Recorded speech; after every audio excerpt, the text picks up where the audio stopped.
Michael Rollins, hello to you. Hi. Great to meet you again towards the launch of the publishing journey. First of all, if you would emphasize one message, one-liner, what message would it be? Well, basically that everything in life is predetermined. There is the underlying reality that dictates everything that takes place in life, and it's a mathematical construct. Mathematical? Yes. It means that there is a formula? That's a mathematical formula that dictates the beginning and the ending of life. The beginning and also the ending? It can predict the date yes. of leaving the body? Yes. According to what? This formula is based on what? Well, so you know how they say the day you were born will determine the day you will die, right? I heard that a lot in my life. And I took that serious, you know. Researching. I started researching. And I discovered that it's actually like that. The reason why we can't see it is because we look at each other as physical beings. We don't, even though we say everything is energy, we don't really believe it. Like, people don't really understand how deep that goes. So what I discovered is through the birthday is that the human being is an energy currency. He's like an electrical current in a computer. That's who he is. And that electrical current has a expiry date on its expression. Now, the energy itself, it seems as if it's something random, but it's not when you start to delve deep into it. So there's only two ways life can get out of the body, is if there is an extreme, you know, where the energy gets too excited, for example, an overdose, or where the energy is too excited and the body can't hold it. It'll release the life force from it.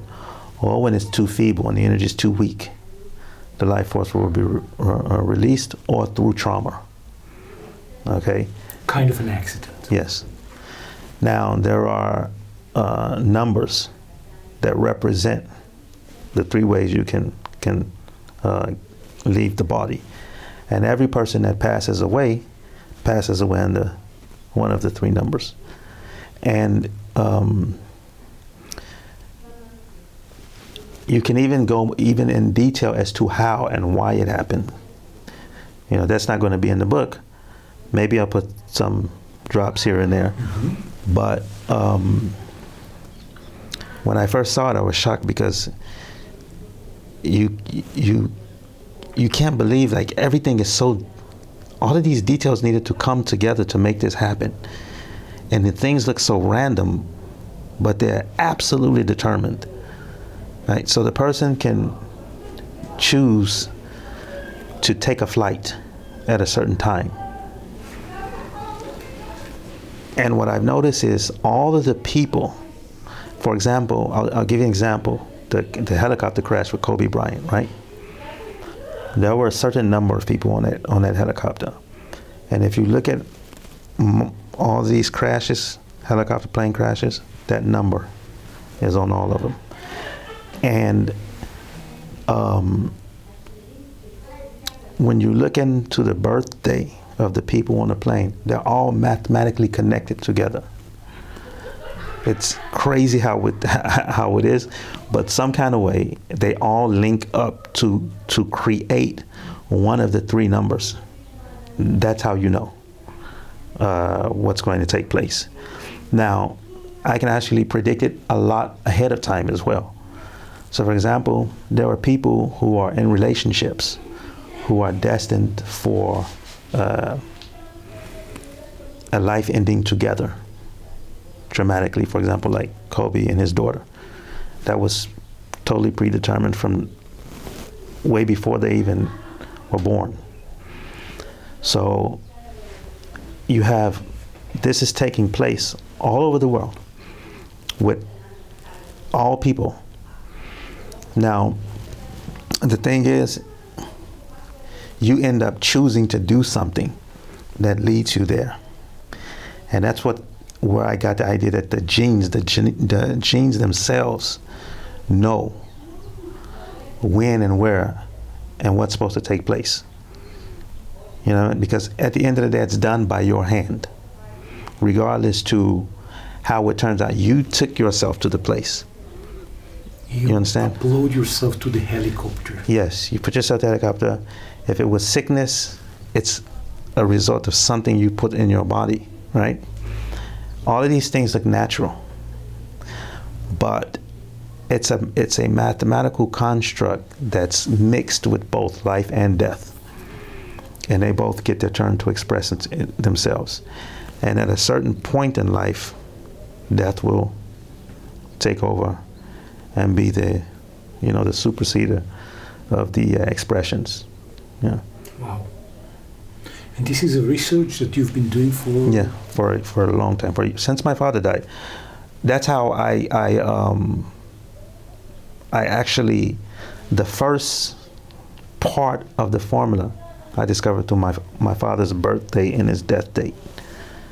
It was through his birthday and his passing, the date of his passing, that I discovered the first link.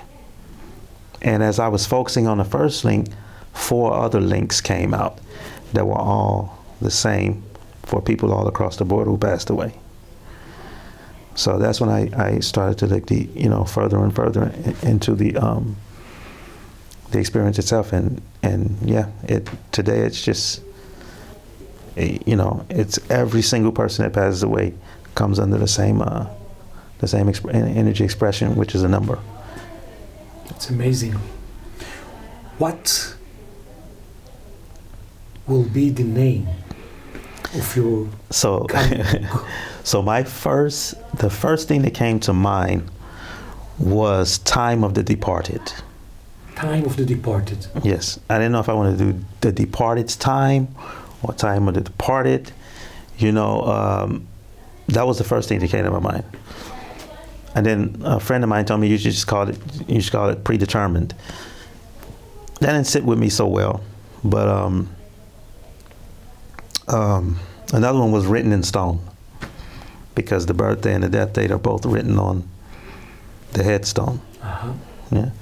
So these are the 2 names that I most, but at the same time, I didn't know if I wanted to do that, because, people are afraid of the whole idea of death, and I didn't want it to be too heavy, the name of the book. But when I thought of the name of the book, this image was in my head, of a person with his back turned walking off into space. And then, the departed's time, and then the timing was there, like 0.00. That's what I saw in my head, The design of the cover. The design of the cover, yeah.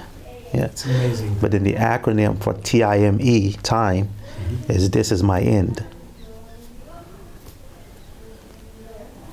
Wow. You know what I mean? Yes. Yeah. That's great. One final message for the bloggers, for the people that are part of this journey, for the community that you're starting to build around the world.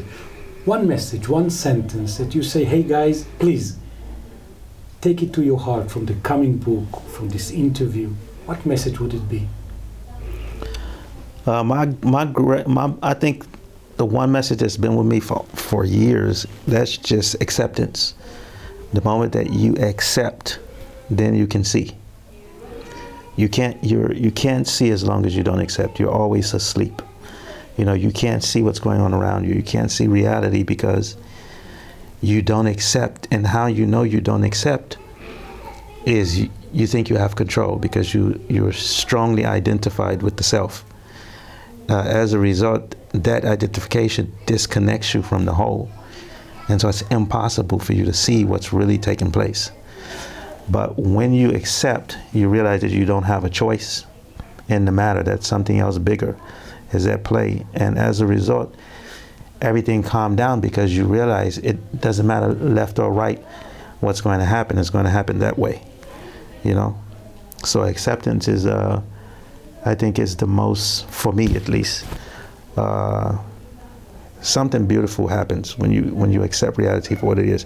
There's some magicness taking place beneath the surface, and the moment you accept, you can see it, you know, and it gives you access to stuff that you have no idea even exists, you know. And most people have no idea it's there, but when you get it, something happens to you, and it changes you in a way where you have less, you know, friction inside of you, less disturbances within yourself.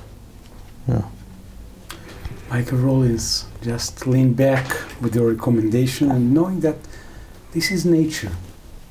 This is the way it is. It's the way it is. And I say, you know, biology was here before our brains or our thoughts were. So, you know, it's always had its own plan before we came into the picture, you know, or our thinking came into the picture. Yeah. Michael Rollins, towards the international journey. Thank you very much. You're welcome.